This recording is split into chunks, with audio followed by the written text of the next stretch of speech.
avec son béret et tout.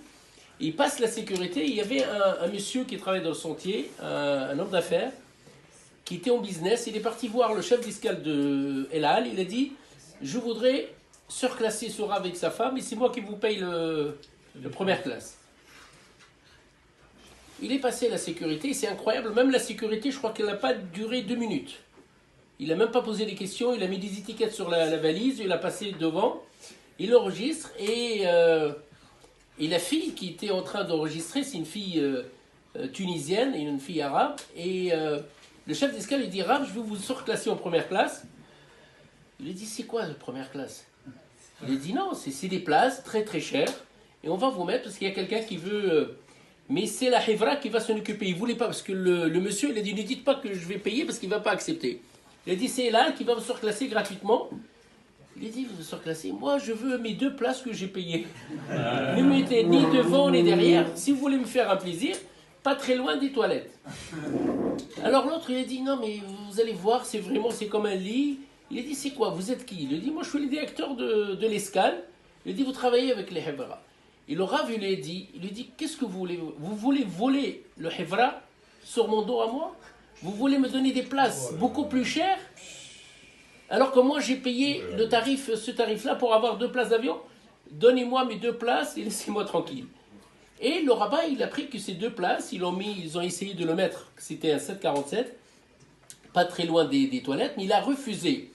Et après, le chef d'escale, il parlait avec le monsieur qui voulait payer les places. Il lui a dit, ça fait 20 ans que je travaille dans l'escale, j'ai jamais vu quelque chose. Il a dit, j'ai des rabbins qui des fois ils se bagarrent pour être surclassés, alors qu'ils ont payé économique. Et ce Rav, on le propose gratuitement d'avoir des places en première, et en plus il me traite de voleur, puisqu'il me dit, tu es en train de voler la Hevra et je ne veux pas partager la Avira avec toi.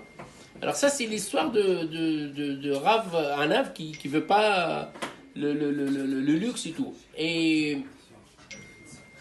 le Rav, il demandait toujours à mon père, il missionnait mon père depuis très longtemps, de le ramener sa viande parce qu'il mangeait que la viande de Djerba. Et souvent, c'est moi qui ai ramené cette viande-là.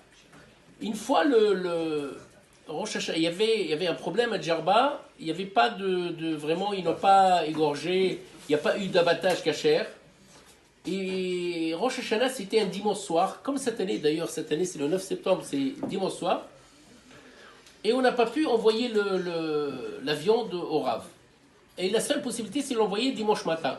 Pour dimanche soir, c'était parce que c'était Shabbat, vendredi, il n'y a pas de vol, et c'était dimanche matin. Mon père, il ramène un sac de viande pour le Rav. Très tôt le matin, il y avait un vol à 7h du matin.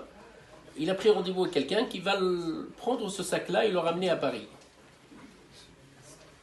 Et mon père, il a eu une crevaison. C'est très rare. Il a eu une crevaison de route à Djerba sur la route de l'aéroport. Il n'a pas trouvé quelqu'un qui lui dépanne. Enfin, en fin de compte, on a raté l'avion qui devait ramener l'avion de Rav. Après, il y a un taxi qui nous a ramenés à l'aéroport. On a trouvé, alors qu'est-ce qu'on a trouvé? C'est ça l'extraordinaire, les histoires de Tzadik. C'est qu'il y avait un avion de Club Méditerranée. Et quand on est arrivé sur ce vol-là qui est parti à 9h du matin, il y a un monsieur qui est venu voir mon père. Il a dit, vous vous souvenez de moi? Hier, j'étais à la Griba, vous m'avez fait monter au Sefer. Et je voulais vous saluer. Il a dit, mon père, tout ce qui l'intéressait, c'était quasi son sac. Il a dit, vous partez à Paris, je vous donne un sac, il y a quelqu'un qui vient le chercher, Moutki qui vient le chercher à l'aéroport. Il dit, il n'y a pas de problème. On l'a enregistré. Ce sac-là, qui faisait presque 28 kilos. C'est lourd. L'avion, il part, il arrive à midi, Moutki récupère, et il passe les fêtes avec ses parents, tranquille, la viande fraîche et tout. Mais l'histoire, elle est où? C'est que l'avion qui est parti à 7h du matin, il a eu une panne technique. Il a atterri à Tunis à 8h et qui est arrivé à Paris après à minuit. C'est-à-dire le soir de fête. C'est-à-dire que l'avion, elle a été sauvée grâce à ça. C'est l'avion de Rav. Alors, deuxième histoire sur l'avion. Vous savez, quand il y avait la période de la vache folle, moi j'ai ramené de la viande et matzot à l'époque Pessah pour le Rav, je l'ai ramené. Il y avait avec moi, c'était un vol où il y avait avec moi beaucoup de juifs de Djerba avec de la viande. Et c'était la période de vache. Et ça, c'est incroyable, il fallait la filmer la scène. On arrive et la douane était là avec les brasseurs.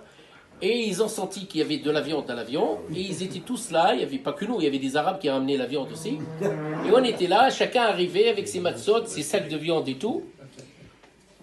Tout le monde il s'est fait arrêter. Et moi j'ai dit ça y est, la viande, on va l'arrêter. Tout le monde, il y avait Ouzifa, il s'est fait confisquer sa viande, même où Yacoub il s'est fait confisquer la viande. Tout le monde était là, et moi je passe, et je mets le carton dans le scanner de la douane, je mets le carton des matzot, je mets ma valise, et je voulais mettre le sac sport là, de la viande de Rav. Il me dit celui-là vous le gardez.